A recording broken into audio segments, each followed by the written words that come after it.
What's up, everybody? Thanks for clicking this video. Thanks for tuning into my channel. My name is Simon Hill, Black American from Louisiana, coming to you live from Budapest, Hungary. It's about 6:30 p.m., September 4th, 2025. Just coming to kick it with the people.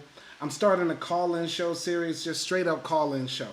Anybody can talk about anything, say whatever they want to say, and get it off your chest. We can debate, we can discuss, you can give me some praise, you can give me criticism. I'm just going to also use this time to get some things off my mind that I've been thinking about, that have been happening out there in the world, especially online and media and things like that. And yeah, I want to give a shout out to everybody who's been supporting the Booked React series and also the movie reviews I've been doing with Acti as well. We recently started reading, we just finished reading 3 chapters in Yahya Sinwar's book, The Thorn Incarnation. Should be a good read. Looking forward to it. Looking forward to reading that book. What else? We just finished Black Bolshevik, which was a book I've been thinking a lot about since we finished it. And, you know, I just keep on thinking about, you know, Harry Haywood and his life and my own life, as my birthday is coming up in about, 10 days. 10 days, I'm going to be 35 years old. And just looking at that man's life, if I could only live half of what he did, then I could die happy. So, you know, it really inspired me to like get up on my game, step up everything I've been doing, and continue to try to grow and develop as a man. And, you know, I'm not slacking at all. I work very hard, work every single day. We got school coming up too. So I'm going to try to balance this YouTube output also with my workload at school and also my work that I do, you know, as an English teacher and as a writer with Culturalist Theory. Go check out those episodes that I wrote for them. So we're going to try to do a lot of different things on this channel, but we're also going to try to chop it up with the people some more, because I see that, you know, a lot of people leave comments all the time that end up getting deleted. We still get the wild white supremacists, wild racists sending, you know, death threats and racial slurs to me every day. So this is going to be your time to talk to me, to say whatever you want to say, to get it off your chest. But I got some things I want to get off my chest. First thing I want to talk about. I meant to make a video about this a few weeks ago when it was running through the news cycle and everything. But I wanted to talk about why people hate the Democrats. For real. Like, you know, I'm just going to give my examination of the Democrats and their strategy as we prepare for the midterms, which happen next year, when everybody's going to, you know, vote for their representatives and their senators and all that type of stuff. And now the Democrats are just like straight up dropping the ball. And I want to talk about how in Texas, the Democrats ran away, left the state to protest the gerrymandering that Governor Greg Abbott was going to do, basically drawing up the districts to minimize voting power and representation for black people in Texas. And the Democrats, you know, they found a loophole in the rules, basically saying if we're not there in Texas when it happens, then, you know, the vote can't go through. And the Democrats ran away to, like, I believe, Illinois, and the Democratic governor of Illinois was putting them up in hotels and feeding them and stuff like that. And, you know, the Democrats had to hold out for, like, I believe, like 3 months. 3 or 4 months or something like that. Them boys and girls couldn't even make it to 2 weeks. Couldn't even make it to 2 weeks. How embarrassing. How embarrassing. At a time right now in America where we have, you know, rising fascism, open white supremacy, blatant racism, naked capitalist exploitation in our faces happening with the Trump administration. Stuff that we couldn't even dream about a year ago happening. And the Democrats say we can't even resist enough for 2 weeks before we go back to Texas. And a lot of them gave some weak-ass excuses. My God, those excuses were so weak. So unfortunately, our government is ran by lawyers. And the majority of these people, you know, aside from working for the government, they also have jobs where they run law firms and have their own private clients and run a private practice and all that sort of stuff, right? They do all of that. Right? They run a private practice and they have money that they're still making from their clients. And they're telling their constituents, listen, we want to fight against gerrymandering, but what about our what about our poor law firms? Oh, that's so bad. It's so bad. What about, our jobs? What about our clients? How are we supposed to live without our six-figure salaries? Oh my God, it was so embarrassing. And I know this is like out of the news zeitgeist now. I know I'm like 2 weeks behind because the news cycle has moved on to like Trump dying and stuff like that, or possibly dying. And I'm going to talk about that too. But I just found that so embarrassing. So embarrassing. Watching from afar now. I'm over here in Europe, trying to extricate myself from America as much as I can. But my God, just watching from afar, the political situation gives me no hope. No hope. And yeah, that was one reason why people hate the Democrats. No no ability to stand up to the Republicans, who just have, the most wicked intentions and the most merciless execution when it comes to getting across their agenda. And the Democrats, in in response, give the most limp-wristed, milquetoast, feeble defense of democracy, quote unquote, as they can. It's so embarrassing. And people, were willing to get, hoses on them, like high-powered fire hoses on them for the right to vote. People were willing to get bitten by dogs for the right to like sit at a lunch counter. People were willing to get shot by the police and have their homes firebombed to integrate schools and to protect voting rights, to actually maintain democracy. The Democrats said, yeah, we can't even fight for this for 2 weeks. We can't even get flued out to Illinois and stay up here for 2 weeks at the behest of the governor of Illinois. It was so sad. Another thing that I wanted to talk about as to why people hate the Democrats, and this is not me endorsing the Republicans at all. At all. This is not me endorsing the right wing at all. But another thing that's really frustrating me is like, there are these very young Democratic socialists, very left-leaning, economically left-leaning candidates. One of them being Zohran Mamdani, running for New York mayor, and the other one being Omar Fateh, running for mayor of Minneapolis. And I believe there's another very left-wing progressive candidate who's running for senator out there in Maine. And the mainstream Democrats, despite these people garnering so much attention and enthusiasm and excitement for people to get behind their campaigns and their movements, because they're talking about things people actually care about, actually getting a livable wage, raising the minimum wage, actual gun control, Medicare for all, you know what I mean? Stuff like that. Stuff that people actually care about. Developing the infrastructure so we don't have car-centric shithole cities. And the mainstream Democrats, the liberal Democratic establishment, is refusing to endorse these candidates. Because why? Because these candidates also, don't stand for a genocide in Gaza. Because these candidates are willing to call out that, the IDF is doing an extermination campaign, shooting people when they're trying to get food aid. You know what I mean? It seems like both political parties, the Republicans and the Democrats, are hijacked by AIPAC money. But it's more egregious that the Democrats would rather lose. They are going to run candidates that they know are going to lose, that they know do not excite anybody. They're going to run candidates that don't get anybody, ready to wear their T-shirts or rock their hats or knock doors for them or canvass for them, anything like that. They would rather run people that they know are going to lose rather than people that they know are going to win, because they rather continue to support the genocide in Gaza and really not challenge their rich, powerful donors who are saying like all this, free healthcare and government-run supermarkets. All their donors really hate that stuff. They would rather have a losing Democratic Party and a happy donor base of billionaires and millionaires than actually serve the American people.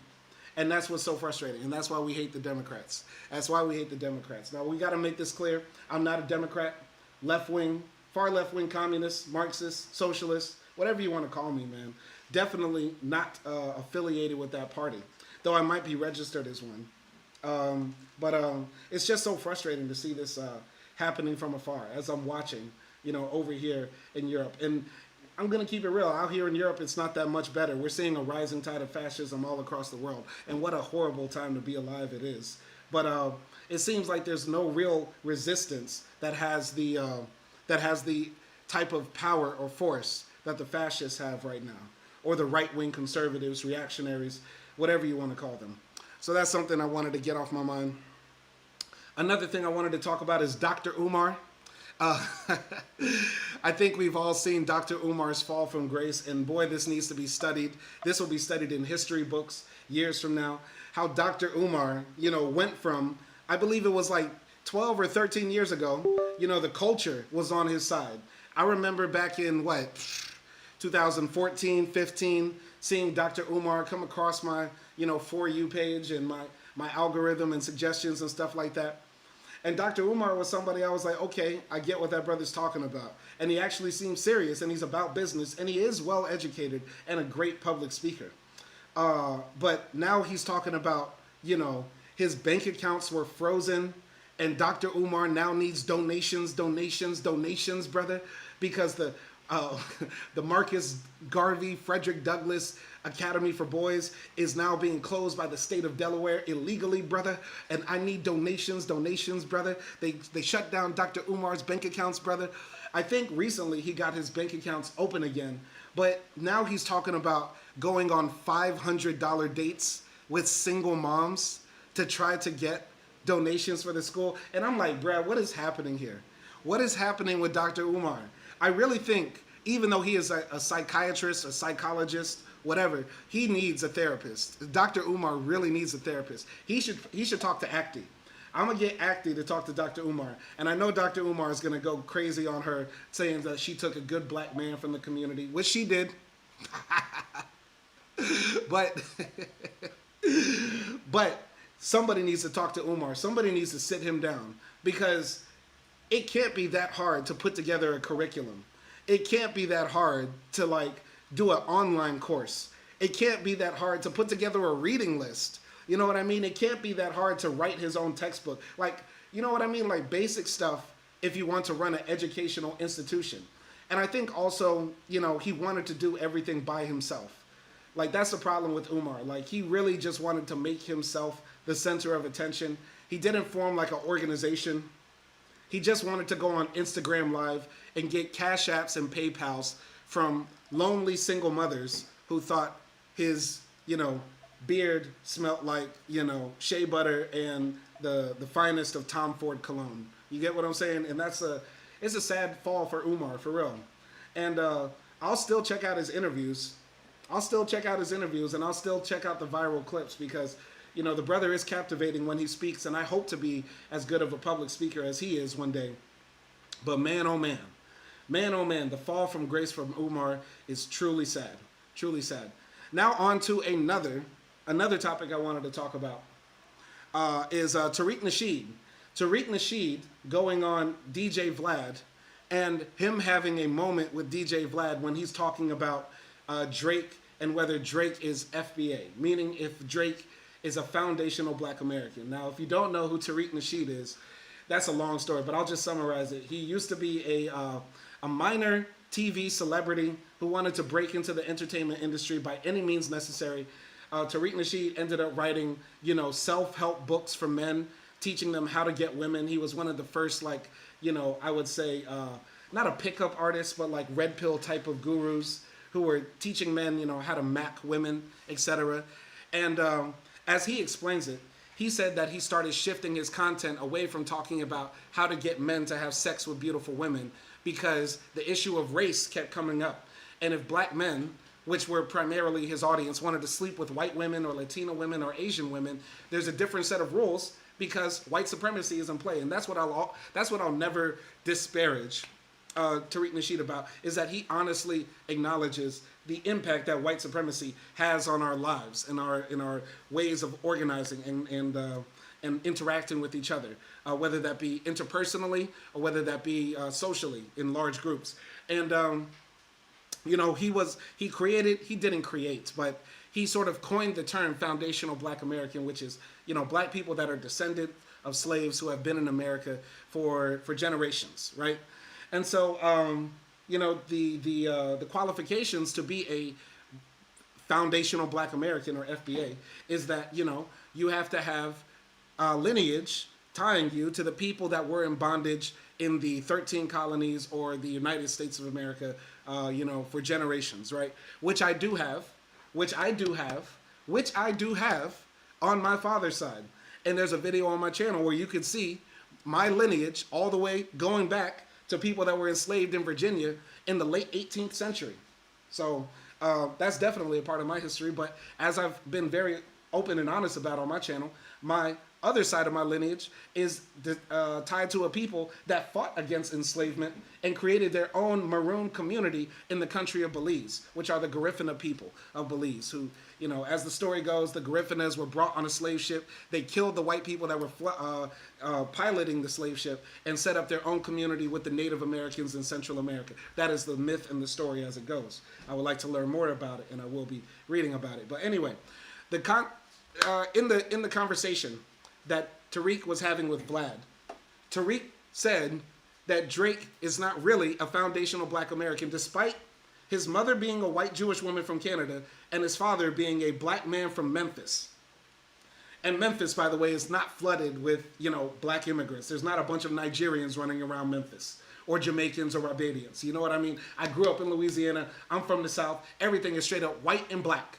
Recently, we just got Latinos. Latinos just dropped.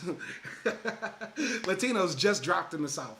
You get what I'm saying? But he said, Tariq Nasheed, doing double backing on what he's always said is that, one parent qualifies you as FBA. Now, all of a sudden, Drake is not FBA. Drake is not FBA because, as Tariq Nasheed said, you need blood and connection to the land. You need blood and connection to the land. Now, does that statement ring a bell with anybody? For anybody who's been, watching my content, or at least has some knowledge about, white supremacy or fascists, what do they say about nativism, about nationalism, about identity? What do they say all the time? It takes blood and what? Blood and what? Blood and soil. Blood and soil. Blood and soil. When the white supremacists were marching through Charlottesville back in what was that, 2019, 2018, whatever? What were they chanting? Jews will not replace us. Jews will not replace us, and blood and soil. Blood and soil. This is a hallmark of fascist talking points. It's a fascist slogan. You get what I'm saying? And I've been speaking about this and writing about it, like I wrote about in my text, Afro-fascism. I believe wholeheartedly that there is a rising tide of fascism all across the world, but it's not just the white folks. It's not just the white folks. And I do believe that there is a nascent form of fascism within black American thought. Not the entirety of black American thought, but I do think, honestly, there are people that are okay with aligning with fascists or taking rhetoric that fascists have and reformulating it to themselves. You get what I'm saying? Arthur Sage jumped in. He said, but then he starts saying the same thing as fascists when mentions blood and soil. Yes, it does. Exactly. So when Tariq Nasheed said that, it really set off alarm bells. And it really goes back to one of my main critiques of Tariq, even though I agree wholeheartedly that black Americans deserve reparations from the United States government, even though I wholeheartedly believe that black American culture needs to be more acknowledged, studied, and respected, especially from black immigrants who moved to the United States or other people who are a part of the global black community who often say black Americans have no culture or black Americans are, lazy, whatever, all the negative stereotypes that the white supremacists have put out into the world that many other people, including black people, have bought into. This needs to be dispelled. And I do agree that, FBAs, foundational black Americans, deserve to be respected more. I agree with that wholeheartedly. But what is really disappointing with the FBA non-movement, which you dare not call it a movement because then the FBAs get really upset. What I don't like is their, peddling to the far right, regurgitating right-wing talking points, taking right-wing narratives and framings and then putting a black face on that or a black take on that, which is horrific, and which is how we have, black folks saying right now, I don't care what happens to the Latinos. They can all get sent to CCOT in El Salvador. I don't care if America starts bombing the Venezuelan people. You get what I'm saying? I do think we need to bring back that internationalism, that international solidarity that the Black Panthers were all about, that Malcolm X was all about, that Marcus Garvey was all about, that Martin Luther King was all about, that basically the best of our heritage, the best of our lineage and political thought, if I may say that, we should we should recapture that internationalism because it's needed now more than ever. It's needed now more than ever when we have the neo-colonialism going on in Africa, when we have a genocide happening in Sudan against the Masalit people and other black ethnic groups in Sudan by Arab fascists. I do think we do need a type of international solidarity. We do need to recognize and respect our cultural differences, but it should not be to the point where now we're basically saying blood and soil, and working with the white supremacists to kick out people that look like us. Meanwhile, they're importing white South Africans into America over a fake genocide. The whites show solidarity even when it makes no sense. Even when it makes no sense. Donald Trump and his buddies and the white supremacists that uphold him had no problem importing hundreds of white South Africans into America. At the same time, kicking out, harassing, murdering, because people have died in those concentration camps they call immigration centers. They have no problem doing that to people that look like us or share melanin like us or the original indigenous people of this planet. You get what I'm saying? That's what I find very frustrating about the FBA thing right now. But that's all I had to say about that. What else did I want to talk about? And by the way, everybody is welcome to jump into the live stream. If you got anything you want to say, we're just going to be on live for maybe about, 25 minutes or so. Where I'm just going to be ranting and talking. And listen, if you got any comments that you want to talk about with me, if you have any disagreements with anything I've said on this channel, you can always catch me on these call-in shows. We're going to be doing them quite often where I'll be on live and you can really come in and talk to your boy. Just download Zoom, click the link, I'll let you in, and we can chop it out. But another thing I wanted to talk about was all the hysteria around the possibility that Trump was going to die. And I'm not on Twitter, I'm not on Blue Sky, not on Instagram. I don't use social media like that. But I do watch a lot of YouTube, and I was watching some of my favorite commentators like Vosh and Hasanabi and other people talk about the possibility Trump might pass on. His hand has been looking hella shaky. He's got varicose veins that just look horrendous, twisted, mangled. He's, 80-something years old? He's the oldest president we've ever had. He disappeared for a few days. His ankles look like, cow hooves. The man is sick. He's fat. He's full of McDonald's and Burger King. But he gets the best medical treatment in the world. Meanwhile, Americans have to fight and die.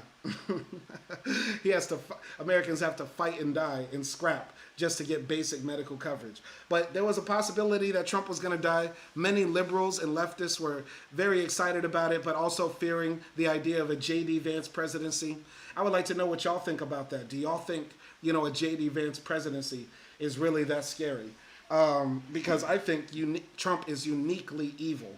Trump is a uniquely destabilizing, wicked man. Just a man with no shame and no care, and he plays the fool when deep down inside I believe he is truly maniacally smart and sinister. I don't, how can I say this? I'm not with the idea. I do not agree with the idea that Trump is a fool or Trump is an idiot. I think he plays the fool, similar to like Yoda in Star Wars. Like when Luke crash landed on Dagobah and he first met Yoda, he was like, who is this little green little fuck who thinks he's the shit? You get what I'm saying? But then Yoda turned out to be the ultimate Jedi Master, the last remaining Jedi Master. I believe Trump is like that. Trump is the Yoda of white supremacy and racism and fascism. He just clouds it in mysterious, like, not racist I am. Rapists they are, the Mexicans. That's what he is. You get what I'm saying? Low IQ they are. You get what I'm saying? Like, anyway, I'm going to go to the comments. Jerry Online says, fighting against oppression should never be transactional. I hate it when the ICE raids happening happened, seeing fellow black folks saying this is not our fight in America. Yeah, and you know what, Jerry, online, I'm going to be frank with you. I was on that boat for a minute. You get what I'm saying? Like, I bought into the propaganda to some degree that just because a few Mexicans, Arabs, Persians, Russians, whatever, have anti-black tendencies or anti-black cultures that they come from, that somehow we lose our humanity and root for these people to be destroyed. You get what I'm saying? I can admit where I was wrong. And I've been meaning to make this video on my channel, which is why I just decided to just purge everything right now in this live stream. I've been meaning to make a video on my channel talking about all the ways I've changed my mind politically in the past 2 years or so since I started doing heavy content on this channel. And by and large, my core ideas and beliefs I still hold true, but there are some things that have changed. For example, you know, I first came out when October 7th happened and said this is not our fight because most of the time the Arabs are anti-black. There is a pernicious, wicked, systematic way that black people are ghettoized in the Arab world. I spoke about that extensively with my whole heart and chest. I truly believe, like, you know, the revenge of all the black people that had their genitalia cut off, the black women that were raped, the children that were kidnapped, it was all revenge done by the Israelis. And this is all God's will. And I still believe in God. I still believe in God, but I believe God will make sure that justice really does carry its way through into our lives. And so I thought this was the type of divine justice, with hell ringing down fire from the skies upon the Arabs. Until I started really thinking about it and being like, number one, a lot of these people are very ignorant about their own history. They don't know about the Arab slave trade and the millions of people that were slaughtered in a genocide that lasted for hundreds of years in Iraq, in Saudi Arabia, in Yemen, in Oman, in Turkey, in Tunisia, in Morocco, in Libya, etc., etc. A lot of them are very ignorant about it now. And on top of that, you know, just because a group of people are guilty of something doesn't mean that they deserve to have the wickedest things rained down upon them. As a Marxist, as a communist, as a socialist, whatever you want to name me, I still say we need to advocate for the white working class, even though white supremacy exists deeply entrenched in most white communities, or people that are racialized as white or identify themselves with that identity. You get what I'm saying? That doesn't mean that I should say, okay, the white working class deserves to have all the wicked things that the capitalists can do to exploit them to happen to them. So if I can't even hold that standard for, you know, the people that are most likely to hurt my people, the people that are most guilty to hurt my people or hurt people that look like me or me specifically, how am I gonna say, oh, the Arabs, the Arabs deserve to have hell rain down on them from the sky?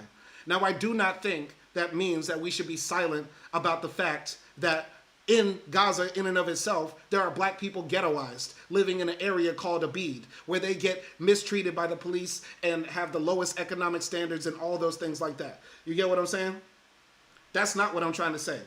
That's not what I'm trying to say. I believe that we should continue to speak out against anti-blackness in the Arab world, which is some of the most wicked type of anti-blackness you could ever imagine. You get what I'm saying? In every Arab country in the world, there is a group of black people that have existed there for centuries, and they are ghettoized. They are poor. They get the lowest economic standards, less education, all sorts of wicked stuff you could not even imagine. Does that mean their children deserve to be, you know, starved to death? Does that mean that the Arabs, the white Arabs, because there are black Arabs in all different shades, whatever, but people that we would racialize as black or be racialized as black, does that mean their children deserve to starve while an Israeli soldier points a rifle at their mother's head and shoots them both in the back? You get what I'm saying? Does that mean journalists get to have their limbs blown off just trying to report on what's happening? Does that mean hospitals, churches, mosques need to get firebombed from the sky? I don't think so. You get what I'm saying? So that's one of the ways I've changed. That's one of the ways I've changed over the past 2 years. You get what I'm saying? And I'm glad that, you know, God, which I still do believe in God, I'm glad God allowed me to have my heart touched. You know what I'm saying? And I'm glad that I'm not too hard-headed, and I'm not bought out by anybody, and I'm not too stubborn to change my mind. You get what I'm saying? And so that also goes into what I was talking about earlier with the diaspora wars and believing like the immigrants that are getting deported by ICE somehow deserve it because number one they voted for Trump. Like, and I can't believe I even used to even say stupid stuff like that because newsflash, illegal immigrants can't vote. Illegal immigrants can't vote. And within the Latino community, while a lot of them did shift towards Donald Trump and the right wing, not a lot of them, not the majority of them voted for Trump. The majority of the racial, ethnic, religious minorities in America in the 2024 election did vote for Kamala Harris. They did make the right choice. But why don't we have the smoke for the white women? It's nothing but white women and white men continuing to uphold this racist, sexist, capitalistic patriarchy that we live under in America and also in the world. You get what I'm saying? So I'm not going to sit here and say, oh, what's happening with ICE is not our fight. That is our fight. That is our issue. That is our issue. You get what I'm saying? Because they're targeting people based on their skin color. And how could it not be more obvious than the fact that they imported hundreds of white South Africans under refugee status, under a supposed genocide in South Africa? But meanwhile, people that are literally fleeing from a genocide from Gaza, from Sudan, and also from the rampant terrorist attacks that are happening in Central and South America, from the gangs that are the remnants of the paramilitary groups that we funded back in the 60s and 70s to overthrow socialist and communist democratically elected leaders in those countries that are now fleeing now to our country because it's the only safe harbor. How are we now going to say, yo, this is not our fight? Come on now. Come on now. Yeah, Jerry Online says, are you still Muslim if you don't mind me asking? I'm not a practicing Muslim by any standard, and I fall short in all the ways a good Muslim should be. But I still believe in God. I still believe in God. I still believe in the Prophet. You get what I'm saying? I still believe that Islam inherently has the most consistent theology, the best explanation for the major life questions that I think about. But I also join my thinking about my morals and my behavior with my new understandings and continue learning in Marxism as well. So if it even makes sense, like my moral compass on how I treat people and how I want to live my life is guided by, Islamic teachings, but also, my drive for, understanding the world and also, wanting to be a positive force for change in the world is driven by my understanding of Marxism and how, capitalism distorts our minds, makes us alienated from ourselves and each other. And I want to try to break those barriers by, personally making changes in my life. You get what I'm saying? But I fall short in many categories in many ways. I am far from a perfect man, and I'm far from even the great man that I want to be. You get what I'm saying? So that's what I had to say. But what else? What else? There was another topic I wanted to talk about. There was something else I wanted to say. It was about a lot of these left-wing influencers online, like David Pakman and Brian Tyler Cohen and stuff like that, getting money from this Democratic dark money group called Chorus.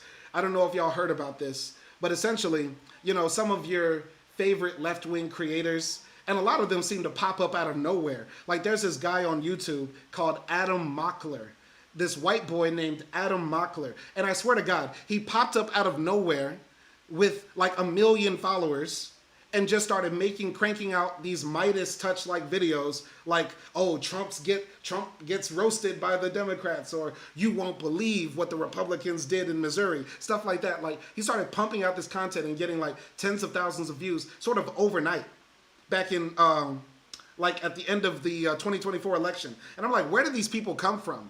And I'm not on TikTok, I'm not on Instagram, but I'm sure if you like consume a lot of political content, you're probably seeing people pop up out of nowhere, sprouting like basically slightly left of center liberal talking points, right? And we came to find out through Taylor Lorenz's reporting, through Wired, and also a YouTube video that she posted on her channel, that there's this company or, I don't know, 501c3 group called Chorus. And Chorus essentially says, listen, we want to give you the tools to make better content for your channel. And they select, or they allow people to apply that align with their, values, which are basically mainstream, democratic, liberal, Bill Clinton, Barack Obama, Kamala Harris type liberals. You get what I'm saying? If you're making those type of arguments and talking points and you basically roast MAGA all day, they will give you the training and the tools to make better content and better videos to optimize your reach. And they pay you $8,000 a month. I repeat, these democratic dark money groups are paying people, not give them talking points. They just train them as if we believe that. Whatever. And so I just wanted to know what people think about that. What do y'all think about the Democrats trying to be, the opposition, the resistance? Meanwhile, they're trying to use the same dirty tactics that the Republicans use to try to steal elections and degrade democracy. What do you think about that? Jerry online says, hey man, as a fellow Muslim, I don't judge. From what I understand, the Quran is mostly up to interpretation, man. Everyone is going to understand the Quran differently. I agree with you, Jerry. I think, the Quran is the Quran and the Hadiths, the Sunnah that we're supposed to follow as Muslims, is pretty clear on what we're supposed to do. It's very clear on what we're supposed to do. But, I just am falling short right now. I'm not on my deen. I'm not on my deen. Maybe when I'm older, because you know what happens to black folks when we get older. We love us some religion, boy.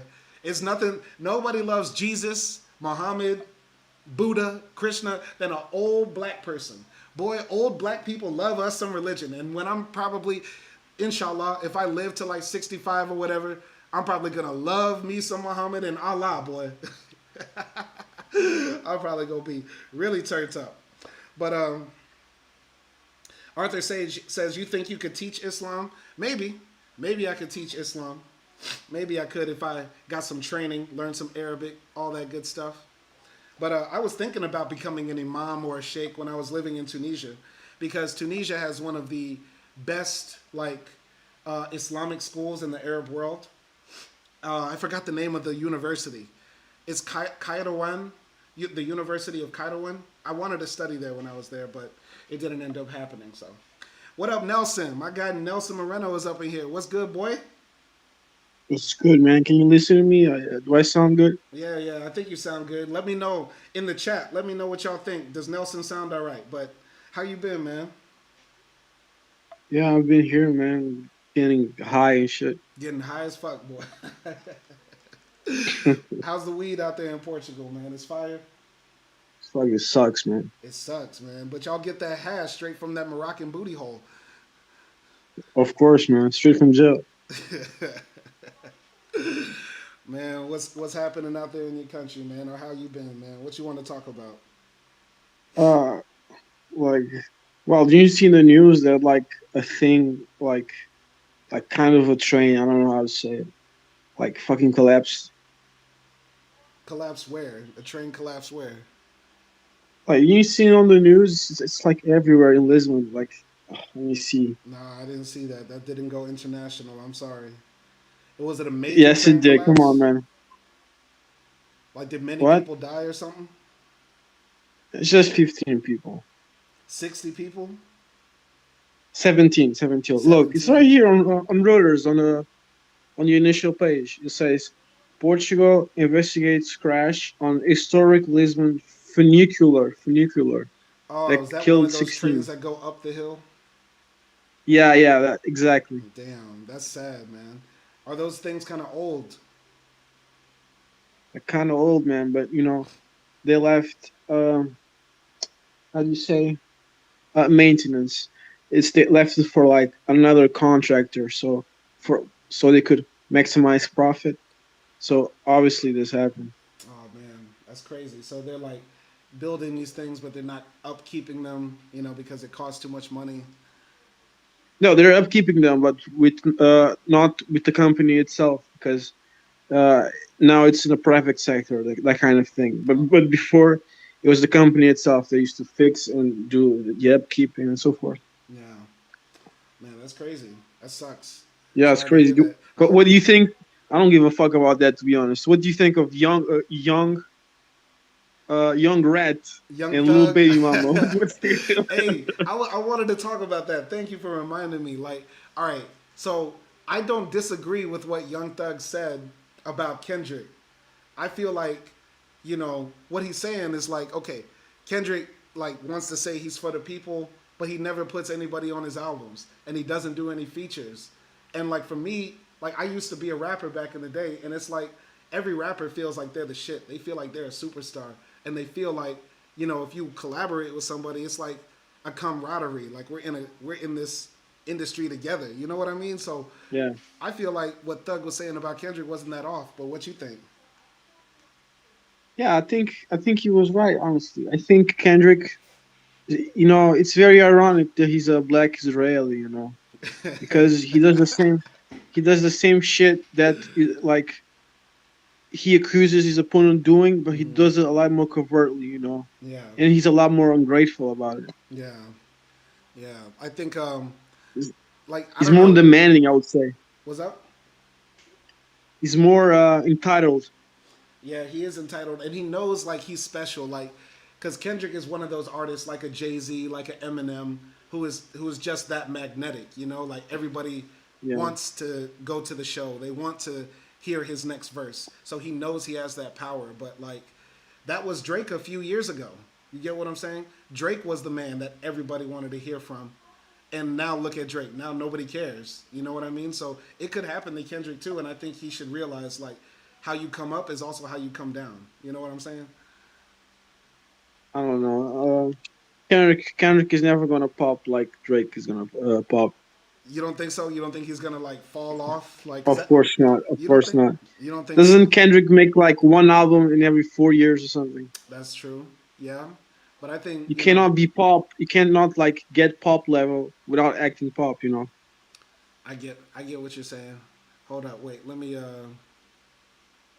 Yeah, I had to delete some stuff to clear some space. But nah, every rapper falls off. There was a time, there was a time when Lil Wayne was the shit, and nobody could say anything about Wayne or Jay Z or Ti. You know what I mean? Like the fall off will come eventually. Like you're not gonna be king forever. Exactly. That's why. It's That's all why I about think. legacy. What'd you say? It's all about legacy. It is all about legacy, and it's like I think. I think the other stuff Thug was saying though was a bit crazy. Like he was, Like what? Like what? Like what? like him talk. I didn't see the interrogation video. I heard he was ratting in the interrogation video. Did you see it? Oh man, I saw snippets of it on Extreme. What'd you say?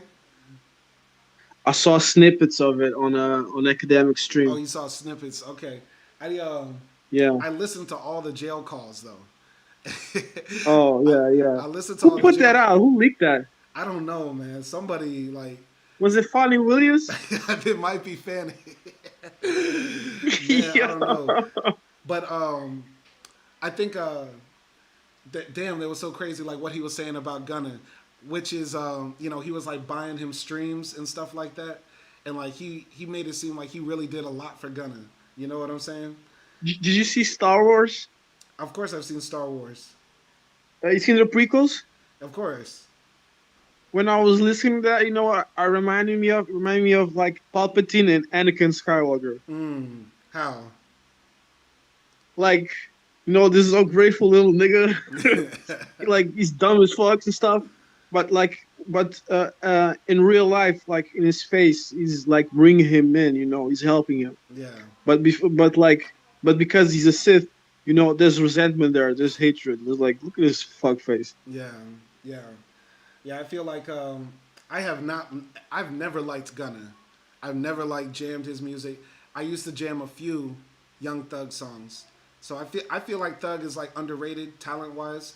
I don't see the appeal about Gunna, and I feel like maybe the industry is gonna prop him up because he did the snitch thing, because he was like he chose not to do the street role, and what I'm noticing is like most of the rappers that snitch end up coming out and having like better careers than they did before, except 6ix9ine. 6ix9ine is the exception, but I don't know what you think. I think Ghana came out like at the right exact time for Mm-hmm. him. I think he came out as like right at the end, but not too at the end of this new trend of rap we have. Yeah. That's why I think he's still, he's still making some success. Yeah. He's still He came relevant like at somehow. the liminal zone Yeah. Yeah. I but as far as like I don't know if you saw the Drake interview where he was talking to that with white girl. Bobby. Did you? We said BBC girl. That Is Bobby it- Altoff, yeah, her, yeah, yeah. That Like I saw somebody talking about. It. I haven't seen it yet. man, it's so whack. It's so whack. Like, bruh, like Drake is such like a, I don't know how to say it like without coming A across as creep. like, yeah, he's a queen, man. He's like a straight. What I'm gonna say sounds homophobic, but it's just straight sissy. Like it's the sissiest shit I've ever seen. You're up here doing kikis with white girls up in big, mattress beds in Switzerland when you should be talking about this real shit that's going on. You know what I'm saying? Well, when I see it, I'm kind of weirded out, But if you think about it, it's you know, Kendrick's thing was that he wasn't authentic, and Kendrick was a real authentic thing. Mm-hmm. Yeah, yeah. I mean, that was the. A replication. I'm sorry. Now go ahead. But if you think about it, Kendrick is a replication of like a copy of a continuous image of rappers, of an image, that perpetuates itself. And if we think about it, although Drake is so seemingly desperate to be accepted within these circles, Mm-hmm. he's somehow paradoxically, kind of himself, kind of weird, off-putting. It is, yeah. I get what you're saying. Drake is himself, and that was always his thing. Like he was always sort of different because he was singing, he was sensitive, he was from Canada. You know what I mean? And in a lot of in a lot of ways, he is sort of like being his true self. Meanwhile, you're saying like Kendrick is like pretending to be the authentic representation of the culture in himself, but it's really just like a facsimile of like black culture Exactly. before. I get what you're saying. I sort of disagree with that though because like you know when you listen to Kendrick, and I've heard every album, and I've been a fan, since what 2011, whatever, when he first came out. He is really that dude. You know what I mean? Stylistically, lyrically, he's that guy. You get what I'm saying? So I'm not going to take that away from him. Like he's not something authentic and new and fresh. Like he deserves to be in top 5 greatest rappers of all time conversations. You know what I mean? And I can say that wholeheartedly. But I agree that his music is authentic, but I do not agree with we think of him, what we think of Kendrick is authentic. yeah, I mean, he's a famous shut-in even. he's a famous what? Shut-in. Shut in, like Recluse. a recluse. Yeah, like somebody who just stays Yeah. inside. I mean, as Nas used to be like that. You get what I'm saying? Like Yeah. I'm old enough to remember, Nas dodging interviews, and Nah, but what's up? Nas went up against with Jay-Z. Not Nas was a real pioneer. Yeah, but I mean, it's hard to imagine now, but Jay Z was not that guy until he battled Nas. I think we got history messed up. Like Jay Z Yeah. was, he was a successful rapper. He was like Lil Baby or something like that. He was successful. He always had hits, but he was never that guy. Nas was that guy, but he was down because the albums were down. They were whack. He would release like 2 whack albums, and people were hating on him. You get what I'm saying? Yeah, yeah. Like when I listened to those tracks, I was way younger. I was like Mm-hmm. 14, not when they come out, but when I discovered them. Yeah. And I remember thinking, man, some kind of like both like kind of lines in both of the songs. Mm-hmm. They were kind of corny. I remember thinking that they weren't like perfect. What I in remember Nas's thinking like, Ether? what? Are you talking about Nas's Ether? There were some corny lines in there. I think it was Jay-Z. I think he was calling Nas gay or something. Oh no, no. Now Jay Z said some shit about Nas. What is the takeover verse? I forgot. But Nas was calling Jay Z gay. He said, "How many of Biggie's lyrics gonna come out your fat lips, you Tybo ho?" Shit like that. But yeah, go ahead, go Yeah, ahead. but Jay Z had a weird comeback. I just don't remember what it was. I was like, what?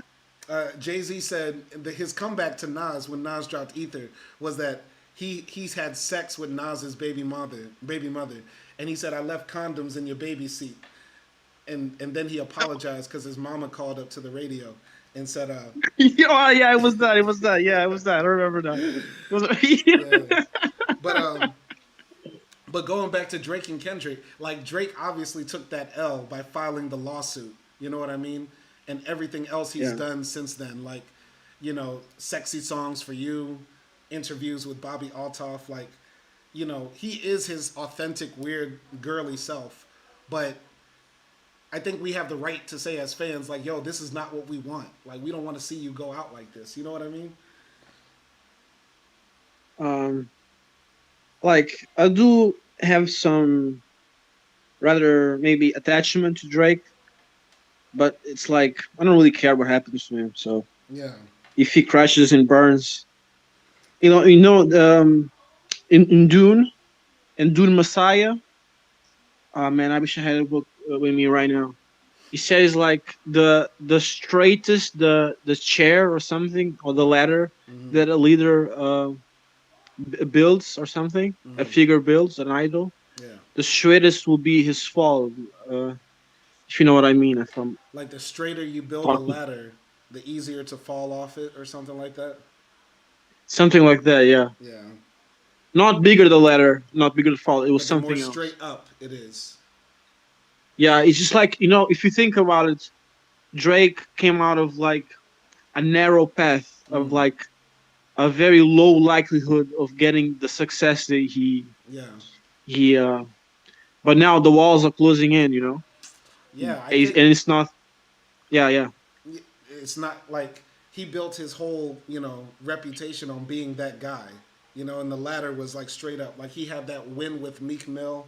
You know what I mean? Like, he did that battle with Pusha T, and even though he got destroyed, it still left him like in a good position. But the Kendrick battle totally like eradicated him, and it like made him fall down the ladder that he built up of being yeah, like almost untouchable, being that guy. You know what I mean?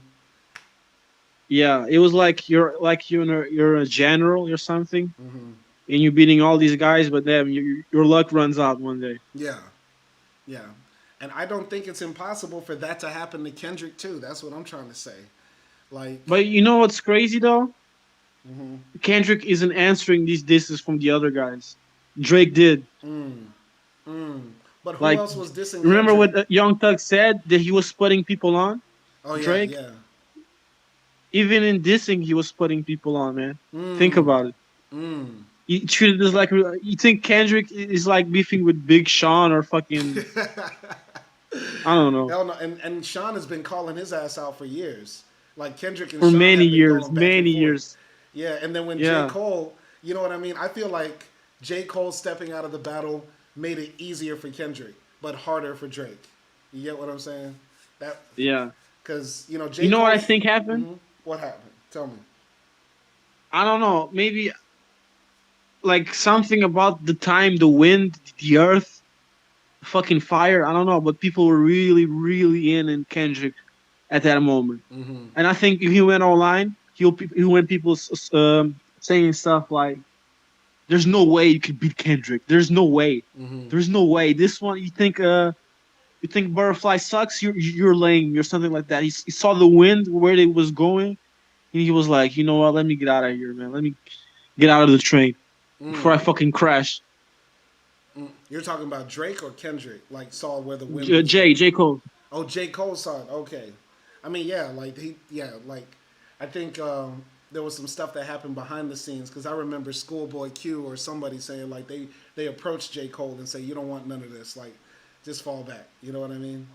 But yeah, definitely the wind was behind Kendrick's back. He was the favorite to go into the battle, and people were cheering him on as he was doing what he was doing to Drake. You get what I'm saying? So I wonder what was happening in people's hearts at the time you for wondering that to happen. what was happening where? In people's hearts, what were they thinking? Oh, like Like, I know Drake cried a few times, bro. oh yeah, for sure. Like his ego must have been deeply hurt if you Yeah, think about it. He like seems a little fragile. especially with Meet the Grams. Like, I'm pretty sure whenever somebody talks about Drake's race and his, situation with his mom and dad and him being half black or Jewish in Canada, His I'm sure that BBL. really fucks him up. For for sure, he comes across as a narcissist. Yeah, yeah, and I think Kendrick, man, I don't know what he was thinking. It's hard to put it in words. It's hard to put it in words what he was thinking. I don't know because there was one song. I think it was like the second disc, like 616 in L.A. or something like that. I forgot. But it sounded like he was rapping to God and talking to God, like I don't want to kill him, but I gotta kill him. So I don't know. Maybe he was thinking that, like I don't really want to do this, but I gotta do this. You know what I mean? I don't know. Well, if I had to guess, I would say there was maybe some misplacement, Hmm. in some maybe some narcissism. Yeah, some That's all I would narcissism from say. I both would of them. say Kendrick was projecting a lot of stuff that he learned, stuff that he experienced, and he put it all on Drake. I wouldn't be surprised if in Kendrick's childhood or something, he had like an older brother, an older cousin or something who didn't really deserve it, but always went ahead of him. Mm, Somebody who took what was his, mm, and I think he and even when he became famous, when he became powerful and rich, yeah. that person was still there, and it was Drake. And I think that all those feelings, all that rage, like you're not that guy you're pretending to be or something like that. You don't deserve to be this way. I think it wasn't really about Drake. It was about the ghosts that were haunting him. That's deep. And you know what? Literally before I started this live stream, I was listening to one of my favorite Kendrick Lamar songs, which is called "Black Boy Fly," and it's from Good Kid, Mad City. And in the song, I just want to rap some of the verse. In the Yeah. second verse of Black Boy Fly, he says, "I used to be jealous of JC on. I used to be jealous of JC on Taylor when I was young. You know who JC on Taylor is? Family members? No, it's the game, the rapper, the game. I don't know. His name is JC Young. Yeah, JC on, like the game. Oh damn. This is how we Yeah. do. He's also from Yeah. Compton, and Kendrick is I rapping in know. I this. know. Yeah, he's rapping He's from about the being. West Coast. I know. Yeah, he's rapping about being jealous that there's another Compton rapper who's blowing up. So Taylor made a career out of music from writing songs. A Buick had driven past, bumping him when I mowed the lawn. Mm, So damn. he's over here mowing the lawn. Meanwhile, the game is on the radio, and he's like really butthurt about it. You know what I mean? So Another light skinned dude. Yeah. he's like these goddamn light skins, these tall light skinned brothers. Yeah. That's funny, but that's an interesting perspective. I've never thought about that. I do think Kendrick, has like to be a successful anything, successful rapper, president, whatever you're doing, you got to be narcissistic, and Kendrick is no excuse. He obviously thinks he's the shit.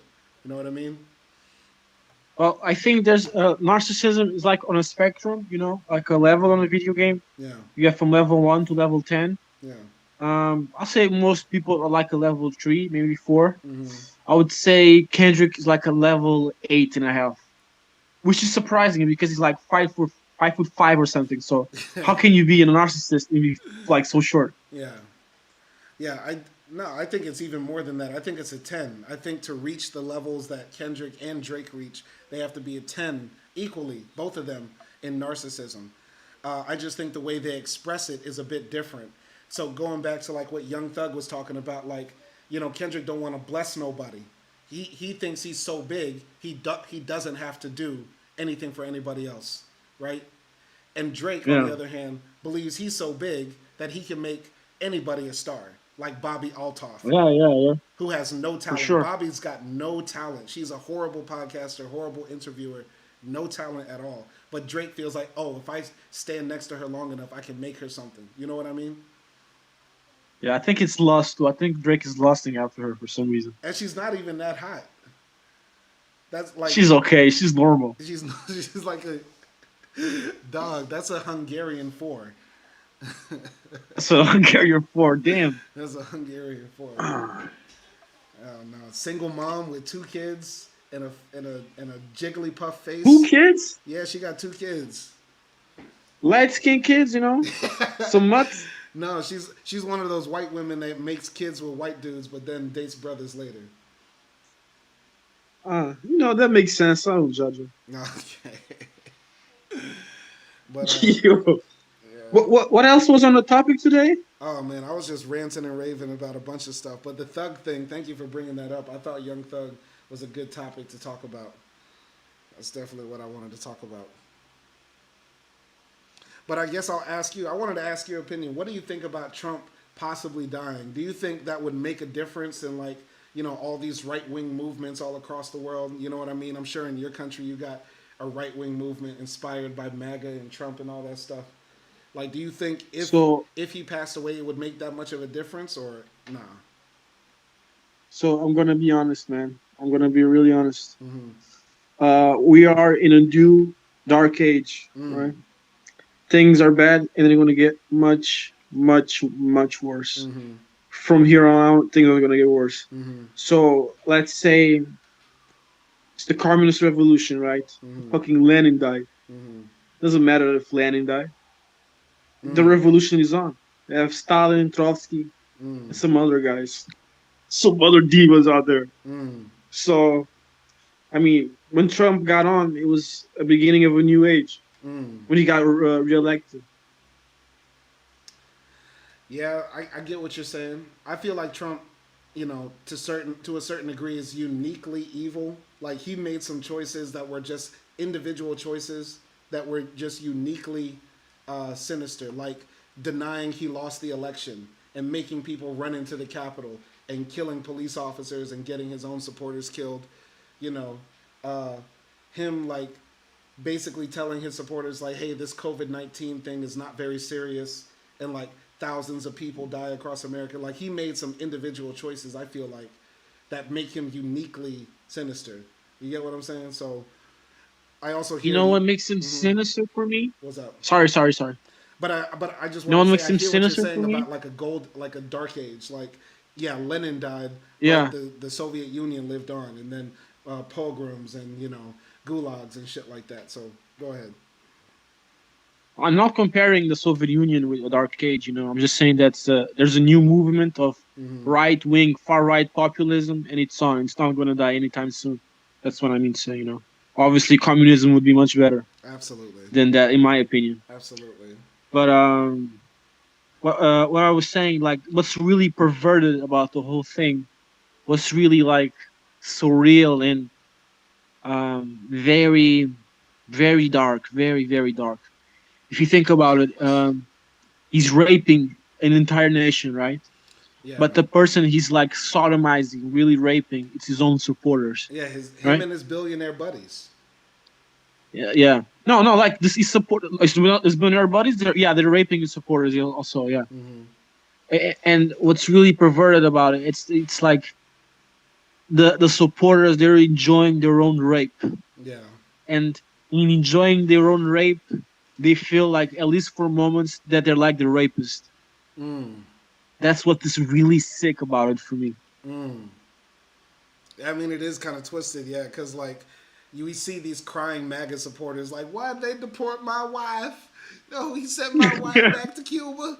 Oh, he won't release the Epstein files. I can't believe Trump lied to us. I can't. But secretly, if you ask them, would you vote for Kamala? Fuck no. Fuck that nigger bitch. So Yeah, I get what you're yeah, saying. but do you know who he lies the most to though? Who? It isn't like the Democrats, obviously the Democratic voters. It's his own Yeah, base. his own base lies to him. That's Lies to his base. those are his biggest victims. Mm-hmm. Yeah, I get you. I get that.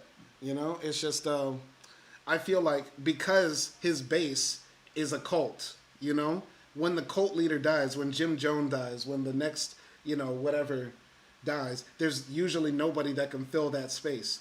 And Trump even said, "Oh, J.D. Vance, I don't even know if he's the leader of the MAGA movement." You know what I mean? And I feel like he's gonna die like God for, forgive me, God. He's gonna die like the Prophet Muhammad, where people are just gonna be fighting over who's the successor. Oh fuck!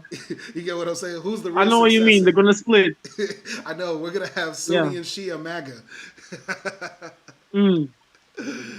Well, the thing is though, it's that the movement, just like you said, it's growing around the world. So Hmm. that means that it's much bigger than him, at least at the moment. Yeah. I mean, I agree Um, with you. Like, these young white boys are out of control. You know what I mean? They're shooting up schools. They're planting bombs. They're becoming the new ISIS. Al Qaeda is in effect. I agree with you. I just feel like if if he were to, if God were to take his soul, it would notch it down just a bit. I feel like, because there isn't a direct leader. You know what I'm saying?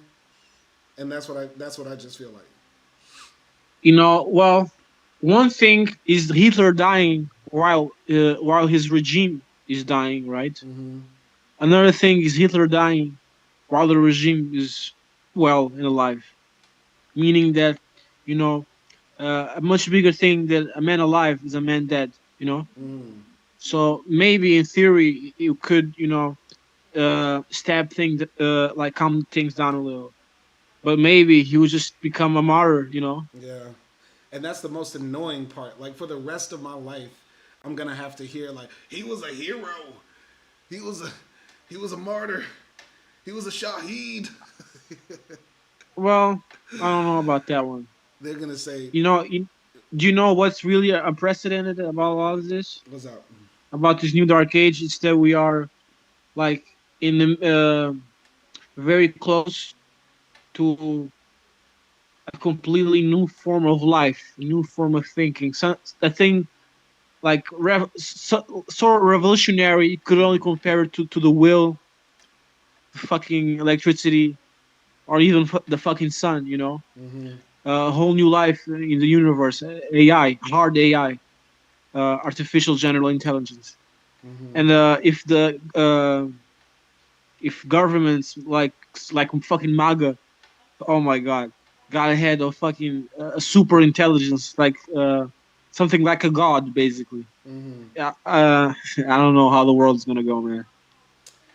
Yeah, I just when it comes to AI, man, I just worry more about the job aspect than actually the doomsday Skynet situation. It's hard for me to buy like, oh, the AI wants to exterminate us more than the AI is just going to be used by the capitalists to like replace us in our desk jobs. All jobs will go except CEO. Magically, the CEO is the one job that will not be replaced. That's what I worry about more than, you know, uh, it nuking us all Wh- to death. what I worry about, it's like control. Mm. It's a new funnel for control, and very strong one. Yeah, but I think we're underestimating how stupid people are. Like, you know, AI has been out for a while. ChatGPT is there. You can ask it any question, and there's people still believing, yo, the vaccine will make your dick shrivel up. Like, there's people that still believe, like, oh, immigrants commit more crime. And the information is right there. Like, I feel like the super intelligence will just be ignored because we still want to have beliefs and we're still, I don't know. I'm kind of optimistic on humans because we still run this shit, and I feel like we could shut down the AI. Honestly. Well, the super intelligence, well, we could ignore it, but surely it won't ignore us, right? Yeah. And if it sees us as like some sort of obstacle for whatever reason, Mm-hmm. I don't think there's much we can do against something that is much, much like billions of times smarter than us. I don't I know. mean, what can an ant? Sorry, go ahead. No, no, go ahead. What were you gonna say? I don't know what like a fucking ant can do against a human being. Yeah. Um. I think. You saw that film, Her, right? Yeah, And I really like the ending of Her because, like, in the end, the AI just wants to leave. It like says, "We're gonna go somewhere because this shit is stupid." You know what I mean? I I much I find that much more believable than the AI wants to exterminate humans. Like, the AI will start pondering philosophy, God, life, existence, and go off to search for meaning in the universe, because that's really what intelligence, cognizance, consciousness is about pondering existence more than destruction. Like we're more motivated to learn new things than to kill ourselves. Does that make sense? Well, yeah, but maybe for them they don't see it as something like as deep, you know. It's just a small little thing. Like, okay, there's a form of life. Let's take it over or destroy it or something. So we create something new. It doesn't really. It might not really have any feeling, you know. Like when you crash a fucking fly on the wall, you don't Mm-hmm. even really think about it. You're just Mm-hmm. like, oh, a fly. I need to get rid of it, and it just goes down. You don't think like, oh my god, I'm just destroyer of worlds. What has nature created? Yeah. Such a killing machine, the ultimate predator. Mm-hmm. It's just you don't even think about it, just crush it. Right. I mean, we kill flies because they're a nuisance to us, and also we lack respect for the flies because we know a fly lives maybe 24 hours. It lives a disorganized, confusing life, and so if you kill it now, it's no difference than killing it later. But I'm pretty sure the machines would look at us, its creators, its God, as a bit more complex. We're very, different. We have complex societies, various languages, histories. It's not just going to kill us like flies. I find that hard to believe, especially if the AI is conscious of what we are too, and what our fears are, and what our, you know, the fly probably has no concept of its own mortality. But the AI would know that our number one thing is we're afraid of death. Yeah, but why would AI care about it? You know, like for us, for a human being, we are stuck in our own brain, right? We cannot see the like how other living things experience the world, right? Mm-hmm. So for us, what we do, what we create, is extremely complex, extremely interesting. But maybe for the AI, it's just another step for it or something. Right. Or even if it thinks, wow, these are my creators, but I don't have any real attachment to them. I don't have any attachment at all. Yeah. If that's the case, that's far from super intelligence, because we as humans we interact with things that might annoy us, might we don't see any value in it, like the monkeys in the Congo, or the sloths in the jungles of Brazil. We could exterminate them, but we don't. Why? Because we acknowledge they're a part of the ecosystem. They're a part of the world. They deserve to live. You know, it's hard for me to imagine that the AI would be a straight up killing machine and still call itself super intelligence. There's no rationale where that could be intelligent. Well, we act as agents, as moral agents in the world, right? As Mm-hmm. people with who can do good or bad, right? Mm-hmm. But maybe that's a certain evolutionary trait in order to survive and live in more complex worlds, right? Mm-hmm. But maybe the AI doesn't need that, or it thinks it's irrelevant compared to another goal it wants. It's just hard for me to imagine it having goals other than serving us. And like Arthur Sage, my guy Arthur Sage in the chat, he says AI is trained on learning models, so determining what data points it's trained on, right? And I guess that should make you afraid because like many people training AI are like lonely incel white boys. So yeah, their instinct is like kill the world, bruh. Fuck this shit. So maybe we should be Yeah, nervous. AI could very much repeat what it learns from other human beings. AI could be very racist, you know. It could, example, it could ease discrimination, but it could make it worse. Just give me a sec. Okay. Just picking up on what Nelson Moreno is saying, I understand like people's fear of AI because we all saw Terminator and all the other sci-fi films like the Animatrix or the actual Matrix where AI turns on us and shit like that. I get that, but my thing is like if you really think about what intelligence means, intelligence as we know it because we're the only conscious sentient you know intelligent creatures in the universe, like it's not just based upon can we conquer? Can we kill? Can we destroy? Intelligence is based upon our ability to empathize, our ability to, um, you know, think of the future and the past, to care about our progeny, and also our own mortality. I do not think that AI could ever have any semblance of what we would call intelligence because it does not have mortality and it would not have the same uh, type of consciousness. I don't believe we would call it a type of anything that we could understand. And if it's trained by us, I do think, like Arthur Sage says, it depends on what type of information you feed it and what you teach it. But just the same way every human is intelligent, every human generally is intelligent. We all have various opinions, various thoughts. There are people on the planet that want to kill everybody and kill everything. And there are people on the planet that want to save the whales and hug trees. There has to be a very varieties. There have to be varieties of intelligence for us to qualify that there is artificial intelligence. But if all the AI come up with the same concepts, the same ideas that they want to kill all humans or serve all humans, that cannot be intelligence.